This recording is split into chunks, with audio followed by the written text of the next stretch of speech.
ETF index mutual funds నేర్చుకుని stock మార్కెట్లో రాణించాలనుకుంటున్నారా? వెంటనే ఈ నెంబర్కి కాల్ చేయండి.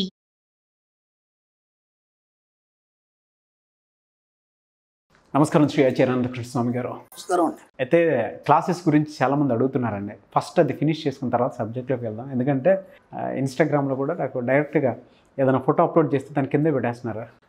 సో క్లాస్ డీటెయిల్స్ చెప్తే చాలా బాగుంటుంది. మనకి 2024 అమ్మా, మనకి ఇప్పుడు 23 జూన్ విశాఖపట్నంలో ఉంటుందమ్మా.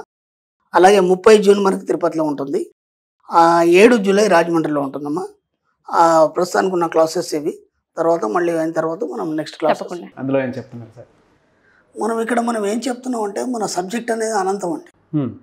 అనంతం అంటే ఎక్కడ కూడా మనకి అంతం అనేది లేదు. ఇక ఇప్పుడు ఎలా ఉంటుందంటే సృష్టి మొదలైన నుంచి అది ఇంకా ఇంప్లిమెంట్ అవుతూనే ఉంది. అది ఎక్కడ కూడా ఆగలేదు.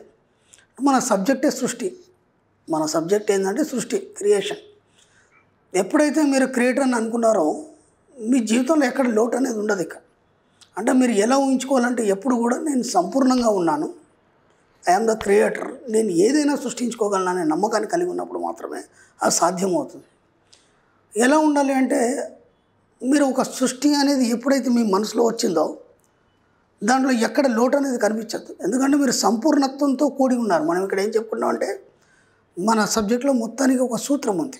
ఆ సూత్రం మనం గతంలో కూడా ఎన్నోసార్లు చెప్పుకున్నాం. ఇప్పుడు మళ్ళీ ఒకసారి రిపీట్ చేస్తాను. నేనున్న నా జీవితం అనంతత్వంలో అంతా సవ్యంగా, ఒక్కటిగా, సంపూర్ణంగా ఉంది. ఎంత పెద్ద మీనింగ్ అంటే ఇది ఒకటి మొత్తం ఇంకా మొత్తం లైఫ్ అంతా చెప్పేస్తుంది.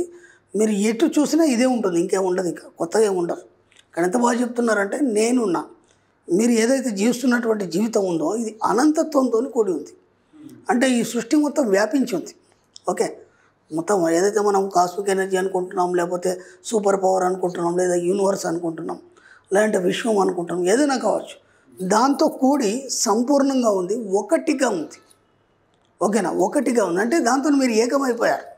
అంటే ఇక్కడ మీరు వేరు, మీ యొక్క సిచ్యువేషన్స్ వేరు కాదు.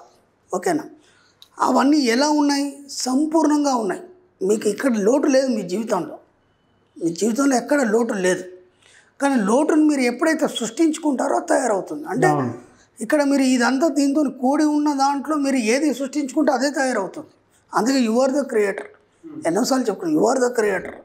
నేను క్రియేటర్ అంటే నేనే కర్తని, నేనే బ్రహ్మని, నేనే ఏదైనా సృష్టించుకుంటాను అని చెప్పినప్పుడు మీరు ఏదైనా పాజిటివ్ మాత్రమే సృష్టించుకోవాలి. పాజిటివ్ సృష్టించుకుంటే పాజిటివ్ అంత ఒకటిగా అయి ఉంటుంది, అంత సంపూర్ణంగా అయి ఉంటుంది. బాగా గుర్తుంచుకోండి, చాలా జాగ్రత్త పట్టుకోవాలి. ఇక్కడ నెగిటివ్ సృష్టించుకుంటే నెగిటివ్ కూడా అంతా ఒకటిగా అయి సంపూర్ణంగా ఉంటుంది. కాబట్టి చాలా డేంజర్ ఇక్కడ. కాబట్టి మీ జీవితంలో అన్ని సంపూర్ణంగా మీకు ఇక్కడ ఇవ్వబడ్డాయి, అన్నీ మీతోనే ఉన్నాయి. అప్పుడు ఎలా ఉంటుందంటే అప్పుడు మీ ఇంట్లో టీవీ ఉంది. ఆ టీవీ మీకు మీరు అన్ని పనులు చేస్తుంటారు, ఆ టీవీ మీద మీకు ధ్యాస రాదు, టీవీ కనిపించదు. గోడకు పక్కన ఉంటుంది, అది కనిపించదు. ఎప్పుడైతే మీరు టీవీలో ఒక సీరియల్ చూడాలనుకున్నారు, లేదంటే ఒక న్యూస్ చూడాలనుకున్నారు, అప్పుడు మాత్రం టీవీ అక్కడ కనిపిస్తుంది. అర్థమైంది? అప్పుడే మీరు ఆ రిమోట్ కోసం వెతుకుతారు, టీవీని ఆన్ చేస్తారు. అంటే టీవీ లేదా మీ ఇంట్లో అంటే టీవీ ఉంది, మీరు ఆల్రెడీ టీవీ కలిగి ఉన్నారు, కానీ మీకు ఆ స్పృహ లేదు. ఎందుకు? దాంతో అవసరం రాలేదు. అలాగే ఇక్కడ మీకు కావాల్సినంత డబ్బు ఉంది, బంగారం ఉంది, మీరు అనుభవించాల్సిన సుఖ సౌకర్యాలు అన్నీ ఇక్కడ ఉన్నాయి, కానీ వాటిని మీరు చూడట్లేదు. అందుకని మీకు అవి లేనట్టుగా కనిపిస్తున్నాయి. అర్థమైంది? అందుకే మనం ఏం చెప్పుకున్నాం, సంపూర్ణంగా ఒకటిగా ఉంది మీ జీవితం. ఈ అనంతత్వంతో కూడి సంపూర్ణంగా ఒకటిగా ఉంది. కాబట్టి ఇక్కడ అన్నీ ఉన్నాయి, మీరు చూడలేకపోతున్నారు, చూపించేవాడు లేడు, కాబట్టి మీరు బాధపడుతున్నారు. అంతే, సింపుల్. డబ్బు కావచ్చు, ఇంకేదైనా కావచ్చు, మీకు కావాల్సినంత డబ్బు ఉంది, కానీ దాన్ని మీరు సృష్టించుకోవడం మీకు తెలియదు. ప్రతిదీ మీరు సృష్టించుకోవాలి. మీకేమేం కావాలి, ఎలా కావాలి, ఎంత కావాలి, అది దేనికోసం కావాలి, అది కూడా చెప్పాలి. మళ్ళీ అది దేనికోసం కావాలి చెప్పాలి. అప్పుడు మాత్రమే ఏమవుతుందంటే అది సృష్టి అనేది జరుగుతుంది. మీరు ఎప్పుడైతే ఇప్పుడు సపోజ్ మీరు ఒక ఫ్యాక్టరీ పెట్టాలనుకున్నారు, ఫ్యాక్టరీ పెట్టాలనుకున్నప్పుడు ఏమవుతుంది, మొత్తం డిజైన్ అంతా కదులుతుంది. మీకు ఎలాంటి ఫ్యాక్టరీ పెట్టాలి, దానికి ముడిసరికి ఎక్కడ దొరుకుతుంది, దానికి మిషనరీ ఎంత అవుతుంది, ఆ మిషనరీ ఎలా ఉంటుంది, దానికి ఎంతమంది వర్కర్స్ అవసరం అవుతుంది, ఆ వర్కర్స్కి నేను ఎంత పే చేయాలి, ఎంత పోతే నీకు ఎంత మిగులుతుంది, దీని కంప్లీట్ పిక్చర్ని నువ్వు చూడగలగాలి. ఓకేనా? చూసినప్పుడు ఏమవుతుంది, ఆ ఫిగర్ అనేది కనిపిస్తుంది. ఈ లోపల ఎక్కడన్నా ఏదైనా ఒక చిన్న డిస్టర్బెన్స్ చూసామనుకోండి, ఆ డిస్టర్బెన్సే కనిపిస్తుంది, ఇదంతా పక్కన వెళ్ళిపోతుంది. కాబట్టి సంపూర్ణత్వం అంటే ఏంది? సంపూర్ణంగా నీకు మొత్తం కంప్లీట్ వర్క్ అయిపోయిన తర్వాత నీకేమొస్తుంది, నువ్వు అక్కడ ఎక్కడ ఉన్నావు, నీకు దానికి సంబంధం ఉంది, అది మాత్రమే మీరు చూడగలగాలి. దీన్ని ప్రాక్టీస్ చేయండి, ప్రతి దగ్గర కూడా ప్రాక్టీస్ చేయండి. మీరు ఏ ఫీల్డ్లో ఉన్నా సరే, ఏ ఫీల్డ్లో ఉన్నా సరే అవన్నీ సంపూర్ణంగా ఉన్నాయి. ఇది ఫస్ట్ మైండ్లో పెట్టుకోండి. మీరు ఏ ఫీల్డ్లో ఉన్నా అది సంపూర్ణత్వంతో కూడి ఉంది. దానివల్ల మీరు ఎంత పొందుతున్నారో, ఎంత కలిగి ఉన్నారని మాత్రమే మీరు చూడాలి. ఓకేనా? ఎక్కడ కూడా ఆ ఫీల్డ్లో లోటు కానీ లేకపోతే డిస్టర్బెన్స్ కానీ మీరు ఏ కొద్దిగా చూసినా ఈ సంపూర్ణత్వంతో ఆ డిస్టర్బెన్స్ లోటు కలిసిపోయి మళ్ళీ మీకు ఎన్ని ప్రయత్నాలు చేసినా సరే మీకు డిస్టర్బెన్స్ అవుతుంది, లోటు అనేది కనిపిస్తుంది. కాబట్టి ఉదయం లేవగానే పడుకునే ముందు ఈ పదాన్ని ఖచ్చితంగా 2 సార్లు చెప్పండి. ఉదయం లేవగానే పడుకునే ముందు నేనున్న నా జీవిత పరంతత్వంలో అంత సవ్యంగా ఒక్కటిగా సంపూర్ణంగా ఉంది.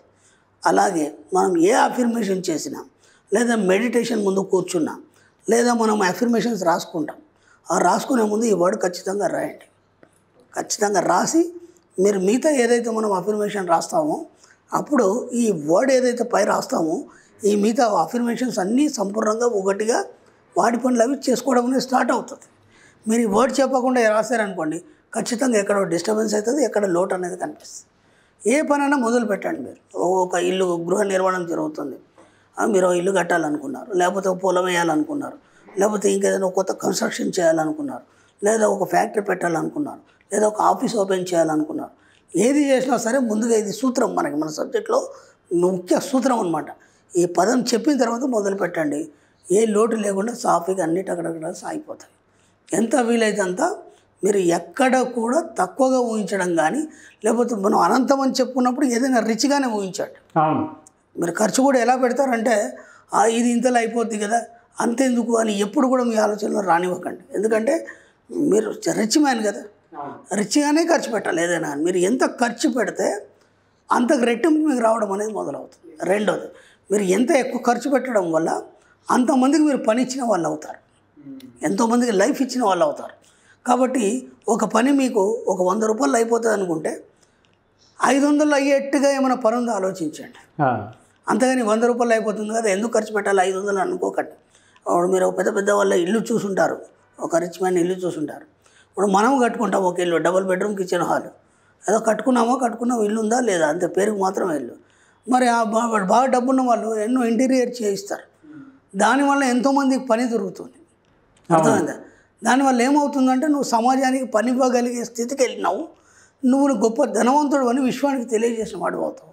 దానివల్ల ఏమవుతుందంటే అది అంతకు రెట్టింపు ఇవ్వడం మొదలవుతుంది. ఎంత వీలైతే అంత ఎక్కువ ఖర్చు పెట్టండి, ఎక్కడ పిసినార్తనం చేయకండి. ఎంత వీలైతే అంత పంచిపెట్టే ప్రయత్నం చేయండి. నేను ఇంతకుముందు కూడా చెప్పాను, ఖర్చు పెట్టడం అనేది మీకు ఒక వ్యసనంగా మారాలి. అర్థమైందా? మీరు ఎంత ఖర్చు పెడితే అంతకు రెట్టింపు పొందగలుగుతారు. ఈ సబ్జెక్ట్లో మనం ఏది ఇస్తే అది వస్తుంది, డబ్బును ఎంత ఇస్తే అంత మనం పొందగలుగుతాం. ఎంత వీలైతే అంత ఖర్చు పెట్టండి, జాయిగా లైఫ్ని ఎంజాయ్ చేయండి. కాబట్టి ప్రతి దగ్గర ఈ సూత్రాన్ని మర్చిపోకండి, ప్రతి దగ్గర ఈ వర్డ్ చెప్పండి, వర్డ్ చెప్పి పని మొదలు పెట్టండి, ఖచ్చితంగా సక్సెస్ అవుతారు. ఎక్కడ కూడా డిస్టర్బెన్స్ అనేది ఉండదు. ఎలా సార్ సబ్జెక్ట్ మీద ఇంత అంటే అవపోసన చేసినట్టు అవలీలగా వచ్చేస్తున్నాం కదా? అంటే ఇవన్నీ మనం ప్రాక్టీస్ చేసాము. ఇప్పుడు దాదాపు నేను ఎన్నోసార్లు చెప్పాను, నేను నిరంతర విద్యార్థిని అని. నాకు కూడా ఎక్కడెక్కడ డిస్టర్బెన్స్ జరిగితే ఎందుకు జరిగిందని ఆలోచిస్తాను. మళ్ళీ ఆలోచించేసి ఎక్కడ సరి చేసుకోవాలి, మళ్ళీ ఎక్కడ మనం ఇది చెప్పలేదు, లేకపోతే ఎక్కడ మనం తప్పుగా ఆలోచించాం. కాబట్టి ఏమంటే దాన్ని మళ్ళీ సరి చేసుకోవడం వల్ల దాన్ని అధిగమించగలుగుతాం. మనం అధిగమించిన దాన్ని మీకు చెప్పడం జరుగుతుంది. ప్రతిదీ కూడా ప్రాక్టికల్లో నాకు వచ్చిన అనుభవాన్ని మీకు చెప్పడం జరుగుతుంది. కానీ అనంతకృష్ణ స్వామి ఎప్పుడు కథలు చెప్పడు, స్టోరీలు చెప్పడు, వాస్తవాలే చెప్తాడు. అవన్నీ అందరు అనుభవిస్తున్నారు, ఆ ఫలాలను అందరూ పొందుతున్నారు, మీరందరూ కూడా పొందాలని మనస్ఫూర్తిగా కోరుకుంటారు. డెఫినెట్గా సార్. ఈ వర్డ్ మాత్రం చెప్పడం మర్చిపోకండి. ఖచ్చితంగా మీ పనులన్నీ సంపూర్ణంగా కావాలి, ఎక్కడ ఏ లోటు లేకుండా చకచకా సాగిపోవాలంటే మాత్రం ప్రతి దగ్గర ఏది కొత్త మీరు మొదలు పెడుతున్నారు, ఇదే ఒక ప్రార్థన అనుకోండి, ఇది ఒక ప్రేయర్ అనుకోండి, ఇంకేమన్నా అనుకోండి, ఈ వర్డ్ చెప్పి మాత్రం మీరు మొదలు పెట్టండి, అన్నీ సాఫీగా వెళ్ళిపోతాయి. షూర్ సార్, తప్పకుండా మీరు చెప్పినట్లే. Thank you so much Shri Acharya Anantakrishna Swami గారు. Thank you. సుమన్ టీవీలో మీ పర్సనల్ అండ్ బిజినెస్ ప్రమోషన్స్ కోసం కింది నెంబర్కి కాంటాక్ట్ చేయండి.